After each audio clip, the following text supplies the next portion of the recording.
Welcome back to the lab and part 2 of the FC350 Supermoto build series. Today I'm going to address the biggest flaw in the KTM Husky 250 and 350 bikes and show you how to correct it before your engine is completely wiped out. I've seen many posts on KTM forums about a rattling and knocking sound coming from the engine, and that's an indicator that it might be too late. So let's get into it. This is an issue with the factory oiling system. So to begin, I'll lay the bike on its side so I don't spill any oil and remove the skid plate.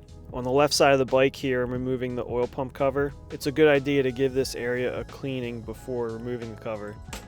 The first part of the issue is that the oil pump is made out of plastic. This is the suction pump, and it's not responsible for building oil pressure, but it's the issue that sets off this chain of failures. The rotor set is plenty strong enough to handle the job, but the issue is caused from the excessive resistance to rotate these plastic gears. If you're looking to buy a used KTM Husky GasGas, I'd strongly recommend removing this cover with the bike on its side. You can hold the kill switch and bump the starter button to spin the engine. You don't want to start the engine, but you want to rotate the engine to ensure that the rotor is moving. If the engine's cranking and this rotor doesn't move or it moves inconsistently, that's 100% a deal breaker. If it moves and you buy the bike, do these steps before it's too late. This is a very affordable fix, and I'll list all the part numbers in the description. So I'm pulling the plastic rotors out with a small screwdriver. There's a drive pin inside of there that may want to move around. Make sure that it's sitting evenly in the drive shaft before installing the new rotor set. On the new rotors, there's a dot on each part.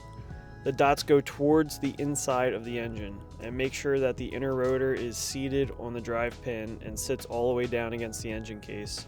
You shouldn't be able to spin the pump with the engine off. It's also a good idea to bump the starter like I mentioned earlier. Now I'm going to put the cover back on, torque the bolts, and mark them with a paint pen, and we're done on this side. Also, shout out to my niece Katie that was acting as my cameraman today. Now we're going to pick the bike up and drain the coolant so I can remove the water pump and get under the clutch cover. As you can see, I dropped coolant all over the floor. I got all these goodies, including the oil pump rotor, from my friends over at Scott Power Sports, so huge shout out to them. The owner is a longtime road racer, and his passion for the sport trickles down to everybody inside the building. If you're unsure about the part numbers, give them a call and they'll sort you out for your specific gear and model. I'll link them down in the description. Once the coolant is drained, I can lay the bike over on its left side. So now that it's laid over, I can remove the water pump cover, get coolant everywhere, and zip off the clutch cover along with the brake spring. After that, I'm going to pull off the whole engine cover. This, despite my best efforts, requires the brake lever and water pump to be removed. Next, the clutch comes out. Remove all of the bolts holding the spring evenly to avoid distorting the spring. Now the pressure plate and the clutch back can come out. KTMs are unique in that they start and end with a steel plate. The locking washer gets flattened and the clutch hub nut gets removed, followed by the hub, and finally the clutch basket. Keep track of all the spacers that are part of this assembly. Now on to the second part of this oiling issue. As you can see, the gears that drive the oil pump are also plastic. So I'm going to pull this E-clip for the small gear, pull the gear off of the shaft, and you can see a better shot of the pin that drives the oil pump. It looks the same on the other side. This new gear is metal, and I don't believe it has superseded the older part numbers, so you'll need to order this gear for a 2023 and newer KTM Husky GasGas 250 or 350. The pin has to be set just right so that the gear sits all the way down and engages properly. So now the washer I pulled off of the original gear and a new E-clip goes on. Take note that the shaft will slide down when the gear's off, so it takes a bit of work to pull the shaft up enough to get the groove for the E-clip. Now I'm replacing the idler gear, which is also plastic, and this gear is typically the weakest link in the system. When you consider the amount of heat this gear sees and pair it with the excessive resistance caused by the plastic oil pump rotor and the fact that it's driven by a metal gear on the clutch basket, it's a recipe for disaster. These will break the teeth off of the gear, bend to the point that the teeth no longer engage, and it will wipe out a cylinder head very quickly. That ticking that most people complain about is caused by the lack of oil pressure on the hydraulic cam chain tensioner. I'll splice a video in of what it looks like when this gear fails and what it does to a cylinder head.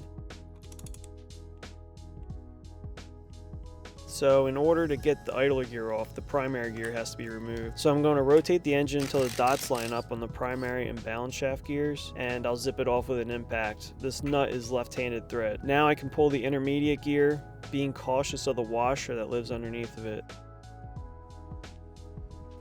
And I can replace it with this much nicer looking metal gear.